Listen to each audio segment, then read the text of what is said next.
Initially I wasn't going to speak because I knew this would happen and I would struggle to get through it, but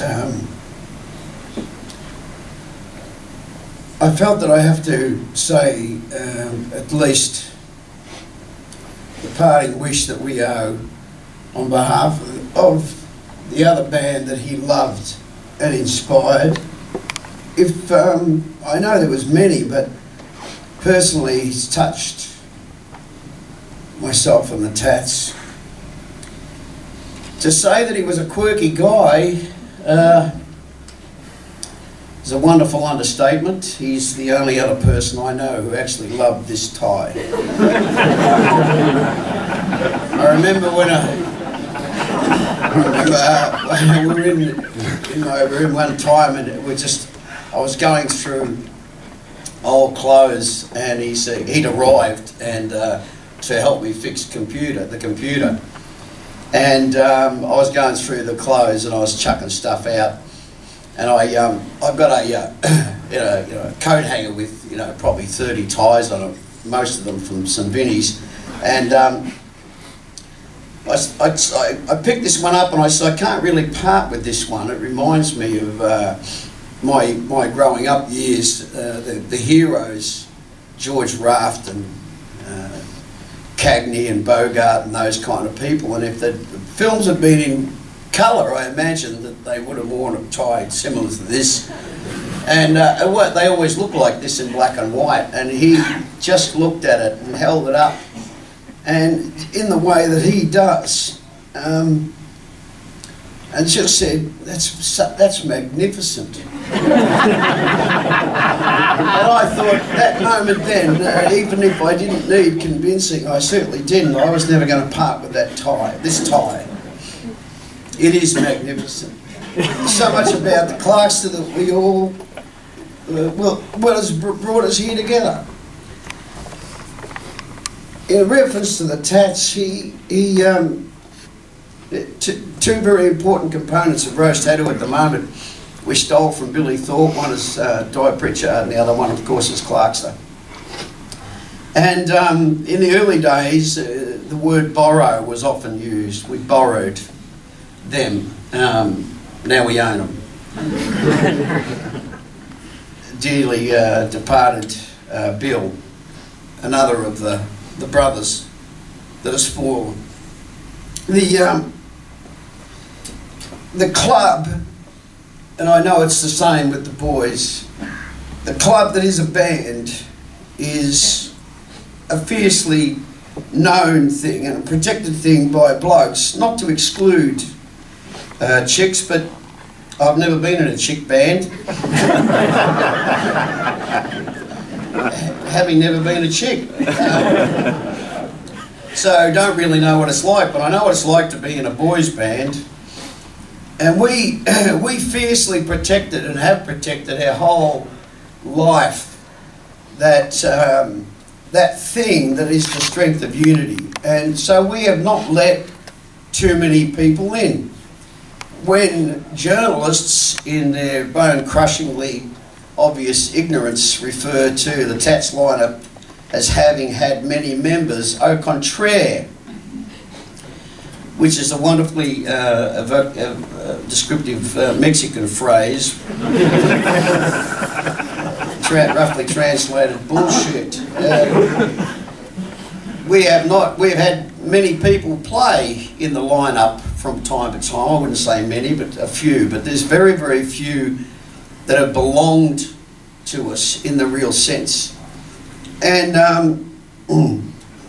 the last person, the last man, the last boy, the last bloke to come into our very exclusive club was the Clarks. So many things spring to mind. I don't have a handful of stories, just memories. I was thinking, just standing there, I was just thinking once we were in the back blocks of Germany, I think. No, it was further south. I forget, some foreign country. And we had 3 days off, and we had we had a drunken bus crew. I'm just trying to get you a picture here. We were doing a I think 6 or 8 week tour, and we were promised a fairly luxurious road liner. We ended up with something sort of resembled on the buses. And it was a broken down bus, and it was very inadequate for our needs, and we had a driver and a co-driver that turned out to be both alcoholics. And I have this wonderful vision of one evening after we'd arrived at this caravan camp, and we're doing it pretty rough and tough, and Clark's, he was these typical Germans. They were both sort of well, typically German, but they were both large blokes, and very little English between the two of them. And I just remember him, you know, when you say diminutive, only in physical size, but he was facing off to these guys, letting them know, you know, in no uncertain terms, how inadequate their efforts or lack of efforts were. And I stood there with a smile on my face, because the look of fear in their eyes had to be seen to be appreciated. And it was because two things, they didn't expect it out of him, because he'd been so tolerant and so understanding and so accommodating up until that point. But the other thing that amused me too is because he was using a typically Australian vernacular or words, which I knew were falling on deaf ears. But it must have been the expression in his eyes that conveyed to these two drunken louts that they had reached the point where there was going to be no more excuses, and this diminutive, mild-mannered, kind, accommodating, tolerant man had now reached the end of his tether, and from now on there was going to be no more mucking with. Audio Boffin, what is such an appropriate name. Yeah. That was my, I used to call him Boffin, he used to call me Chief. I suppose he had a favourite nickname for those in his life that he loved or cared deeply for. I suspect that mine was Chief. I'll just read a couple of people that sent me. Andy Shishon, Judge Mercy, a lot of us here know that connection. He said in his message that he was a teacher and a brother and a fellow kindred spirit, and yes he was. Stefan, who was our beer tech in, maybe I should explain that.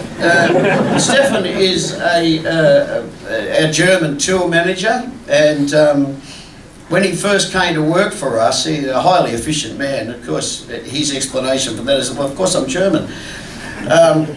Actually, he's a Berliner, which is there's a distinction there. But Stefan loved Clarkster for two reasons. Firstly, because Stefan, as a German, sees things in a very, very Teutonic fashion. So the moment, I think within the first few moments of him meeting, I said to Stefan, you're going to love this bloke.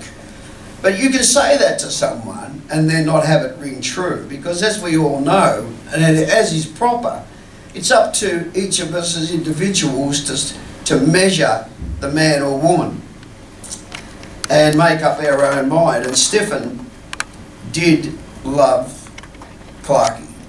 So Stefan, the beer tech, and the reason we called him the beer tech, by the way, is when he first came to work for us, he wasn't our tour manager, and the thing that he found out that was most important to the band, above all other things, was the beer. And it had to be, and he was the first German to discover the way to chill a beer that's becomes consumable for Australians. And he used to he used to go out at every venue. This is quite a remarkable story. He used to go out at every venue and get rubbish bins and line them with plastic, and he would put the bottles and cans in the bottom of the bin and put the ice on top. Whereas the European way, which we all found curious, was that they would fill the receptacle with ice and stick the bottles in it. So it looked aesthetically really pleasing. It did bugger all for the beer. But Stefan sends from a German, an ex-skinhead. This is big. He sends not only his love and his memories, but his respect. That was his words. John Shearer is a wonderfully eccentric Scotsman who runs a fanzine and a rose tattoo website, and he says in his message, only met Clarkey the one time and loved him as a brother. And I'm talking about that wonderful relationship that we as a band share. Herco is a German. He's in charge of our website. He's probably, for a young bloke, he's probably our staunchest supporter. He and Clarkey just became instantaneously as one in their appreciation of us and our music, but also our brotherhood. And apart from myself, I think Clark's was the only one that he had invited to his wedding later on this year. Rob Riley, of course, is our guitar player, and he signs off, make sure you let him know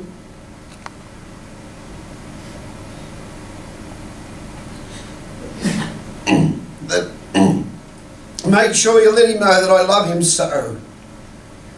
The Gregster, Clackers, Clarkenheimer, which was Clarkenheimer, was the wonderful adopted name that the Germans bestowed on him. Also, our other roadie, the Fridge, nothing to do with beer, it's just basically a physical description. He sends his great love to Clarkey as well. It is true to say, and it's proper to say, that at a time like this, that he has now left the earthly burdens behind. Whatever pain he suffered, he no longer suffers. Whatever trials he has endured, he no longer has to endure. Of course, it's very true, obviously, too, that what will be missing will be his laughter, his curious point of view. He convinced me that Martin Bryant actually didn't do it. That and half a dozen other wonderful explanations that he had for historical events. That one will stick with me forever, only because he absolutely thoroughly convinced me. He was one of us. He is one of us, and he will always remain so. And it's not glib to say that it's a sadder place without him, because it's very true. And that's very true of all people that are loved, and that's very true of all people. And that's the wonderful thing that we share, us brothers and sisters, is that we share that humanity. The thing with Clark, of course, and I take great pride in that, because I know he did, that with us, with our band, he was one of us.